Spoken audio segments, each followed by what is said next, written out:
ভগবান শ্রীকৃষ্ণ বলেছেন, যে ব্যক্তি নিরন্তর হরিনাম করে সে অবশ্যই আমাকে লাভ করে, সে অবশ্যই বৈকুণ্ঠ ধাম লাভ করে।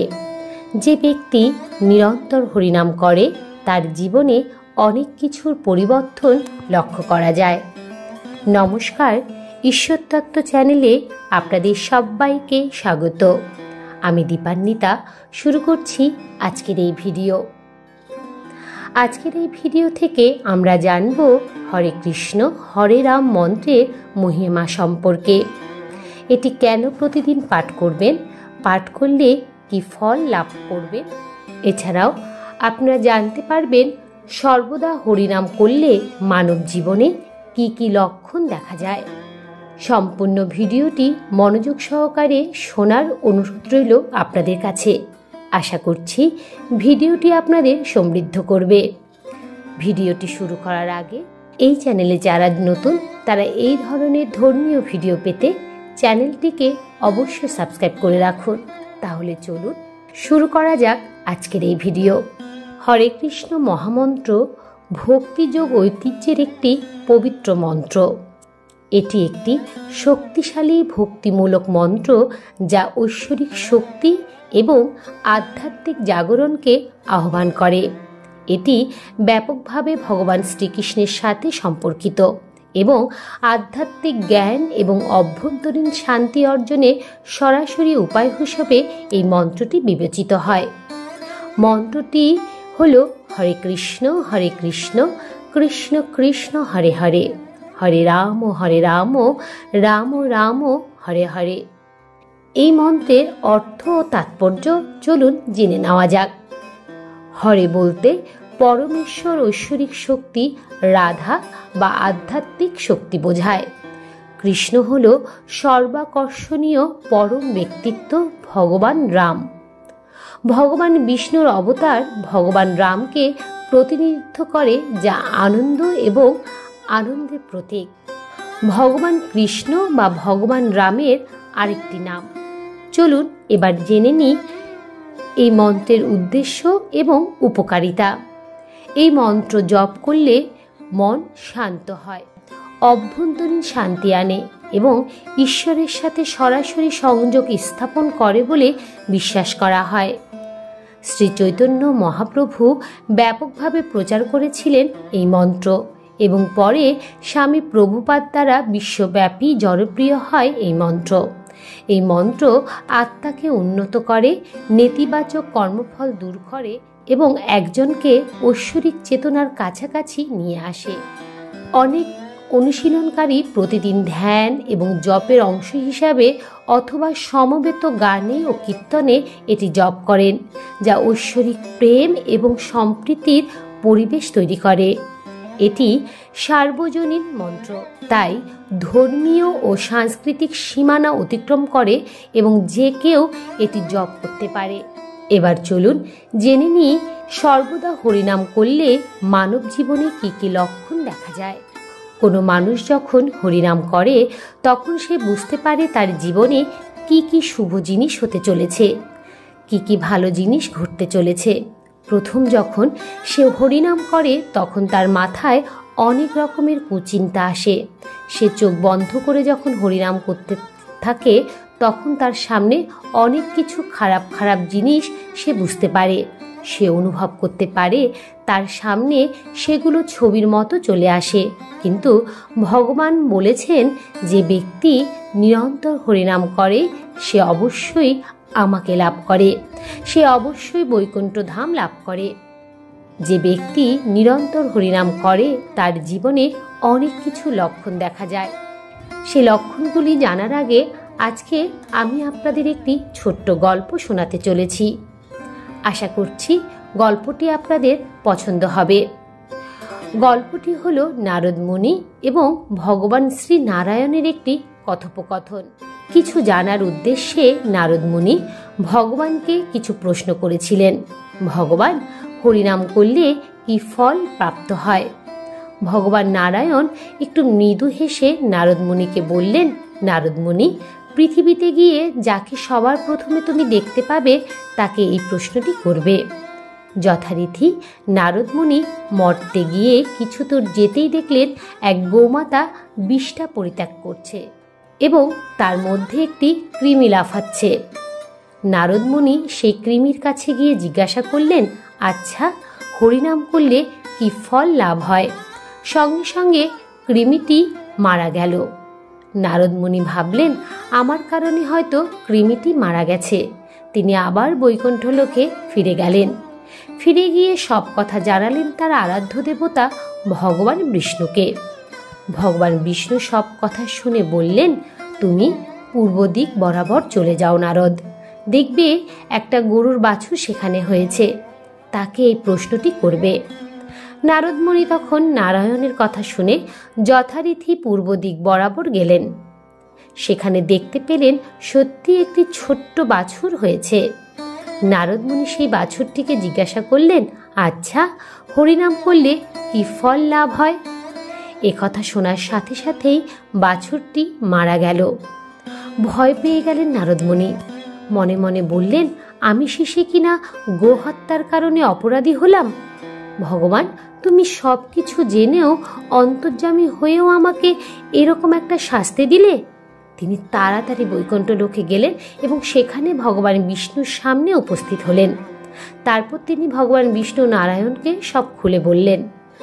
ভগবান নারায়ণ তখন নারদমুনিকে বললেন, তাহলে তুমি একটি কাজ করো নারদ, তুমি ওই দক্ষিণ দিক বরাবর যাও, দেখবে রাজার একটি পুত্র সন্তান হয়েছে, তাকে তুমি এই প্রশ্নটি করবে। নারদমুনি তার আরাধ্য ভগবান শ্রী নারায়ণের কথা শুনে গেলেন দক্ষিণ দিকে। সেখানে যাওয়ার পর নারদমুনি সেই রাজার পুত্রকে জিজ্ঞাসা করলেন, আচ্ছা, হরিনাম করলে কি ফল লাভ হয়? ছেলেটি বলে উঠল, মুনিবর, আমি তো কোনোদিন হরিনাম করিনি, কিন্তু হরিনাম শুনে আমি কৃমিজনি থেকে মুক্তি পেয়ে গোবৎসরূপে জন্মগ্রহণ করেছিলাম এবং গোবৎসরূপে জন্মগ্রহণ করার পর আপনি এসে যখন আমার সামনে ফের হরিনাম করলেন, তখন আমি এই মানব জন্ম লাভ করলাম। আর এখন যখন আপনি আমার সামনে হরিনাম করলেন, এবার আমি আর জন্ম লাভ করব না। আমি এই মায়ার বন্ধন ত্যাগ করে আমি বৈকুণ্ঠ ধামে ভগবান শ্রীকৃষ্ণের চরণে যেতে চলেছি। তাহলে আপনি ভাবুন, হরিনাম শুনে যদি আমি মুক্তি লাভ করতে পারি, তাহলে হরিনাম করলে কি কি ফল লাভ করতে পারবো? নারদমুনি সবকিছুই বুঝতে পারলেন যে হরিনাম করলে কি কি ফল লাভ করা যায়। অনেক মানুষ আছেন যারা পুজো করেন, অনেক মন্দিরে গেছেন, অনেক মানুষকে সেবাও করেছেন, অনেক দেবদেবীকে ভিন্ন দ্রব্য এবং পুজোর সামগ্রী দিয়েছেন। হয়তো তার থেকেও কিছু উপকৃত হয়েছেন, হয়তো তার থেকে কিছু ফল লাভ করেছেন, কিন্তু সেই ফল দীর্ঘস্থায়ী নয়। কোনো মানুষ যখন সব কিছু থেকে হেরে গিয়ে সব কিছু থেকে বঞ্চিত হয়ে যখন সে ভগবানের সান্নিধ্যে আসে, ভগবানের চরণে আশ্রয় গ্রহণ করে এবং সে যখন হরিনাম শুরু করে, তখন তার জীবনে আস্তে আস্তে বিভিন্ন লক্ষণ দেখা দেয়। সে লক্ষণগুলি হলো, হরিনাম করলে আমাদের এই জাগতিক জগৎ থেকে এই যে মায়ার বন্ধন, তা আমরা ত্যাগ করি। একটি মানুষ যখন নিরন্তর হরিনাম করে থাকে, তখন তার মধ্যে থেকে কাম, ক্রোধ, লোভ এগুলো থাকে না। আমরা জানি যে কোনো মানুষের মধ্যে যদি এই কাম, ক্রোধ এবং লোভ থাকে, তবে সেই মানুষ কোনো দিনই ভালো হয় না এবং কোনো দিনই তার উন্নতি হয় না। ভগবান বলেছেন, হরিনাম করলে একটি মানুষের এই জন্ম কেন, জন্ম জন্মান্তর ভগবান শ্রীকৃষ্ণ তাকে কৃপা করেন। কোনো মানুষ যখন এই জড়জগতের দুঃখ, বেদনা, যন্ত্রণা এসব জিনিস অনুভব করে, যখন দেখে সে তার নিজের লোক বা তার নিজের কাছে প্রিয় মানুষ তাকে ছেড়ে চলে গেছে, তাকে দুঃখ দিয়েছে, তাকে কষ্ট দিয়েছে, সে তখন কান্নায় ভেঙে পড়ে।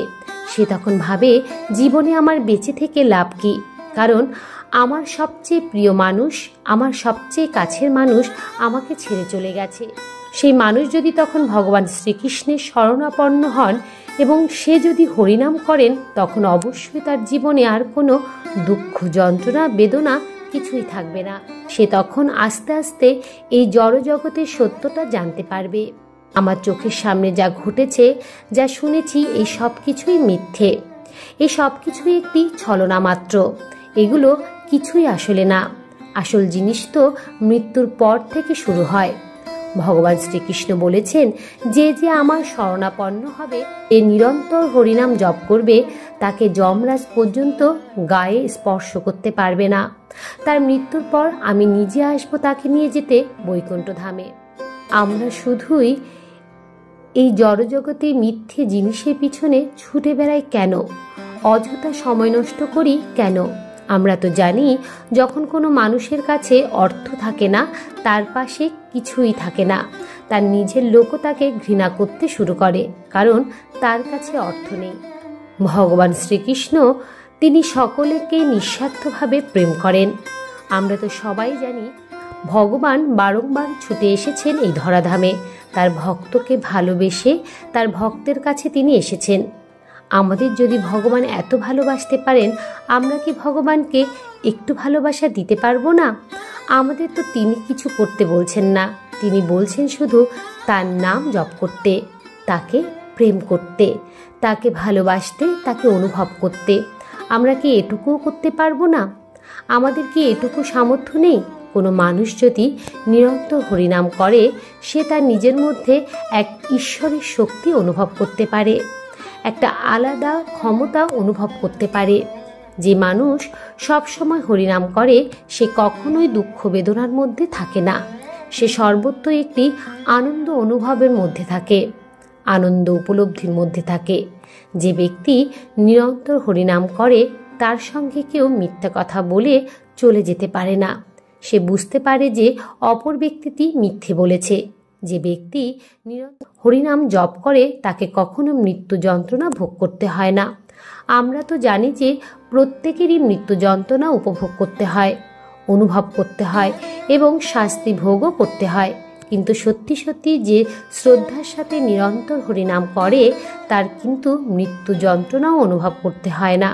ভগবান শ্রীকৃষ্ণ নিজেই বলেছেন গীতায়, যে আমার নাম করে, যে আমার চরণে নিজেকে সমর্পণ করে, তাকে মৃত্যু যন্ত্রণা আর ভোগ করতে হয় না। হিন্দু শাস্ত্রে সর্বাধিক উল্লেখযোগ্য মন্ত্র হল হরে কৃষ্ণ মহামন্ত্র। কলিযুগে নানান বিপদ থেকে বাঁচতে এবং সুখে শান্তিতে থাকতে এই মন্ত্রটি জপ করা অতি জরুরি।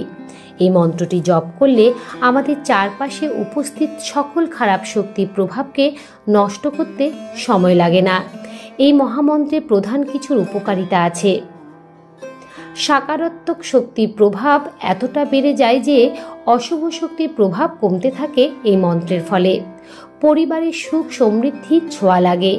এই হরে কৃষ্ণ মহামন্ত্রটি যদি নিয়মিত জপ করা যায়, তাহলে জীবনে করা পাপ কাজের হাত থেকে মুক্তি পাওয়া যায়, অর্থাৎ পাপ কাজ থেকে মুক্তি পাওয়া যায়। এই হরে কৃষ্ণ মহামন্ত্রটি জপ করে মনের খারাপ চিন্তা প্রবেশ বন্ধ করা যায়। এই হরে কৃষ্ণ মন্ত্রটি জপ করলে মন এতটাই শান্ত হয়ে ওঠে যে জীবনে প্রকৃত অর্থ সম্পর্কে অবগত হওয়া সম্ভব হয়। ফলে যে কোনো ভয় দূর হতে সময় লাগে না। আর মন যখন ভয়মুক্ত হয়, জীবনের পথে আসা কোনো বাধাই তখন তার কাছে বাধা থাকে না। হরে কৃষ্ণ, রাধে রাধে। তাহলে এ পর্যন্তই। ভিডিওটি যদি আপনাদের ভালো লেগে থাকে, তবে অবশ্যই একটি লাইক করবেন এবং কমেন্টে রাধা মাধবের জয়গান করতে ভুলবেন না যেন। এ ধরনের ধর্মীয় ভিডিও পেতে এবং নিয়মিত গীতা পাঠ শুনতে চ্যানেলটিকে অবশ্যই সাবস্ক্রাইব করবেন। দেখা হচ্ছে অন্য আরেকটি ভিডিওতে। ততক্ষণ পর্যন্ত আপনারা ভালো থাকবেন, সুস্থ থাকবেন। হরে কৃষ্ণ কৃষ্ণ কৃষ্ণ হরে হরে, হরে রাম রাম রাম হরে হরে। নমস্কার।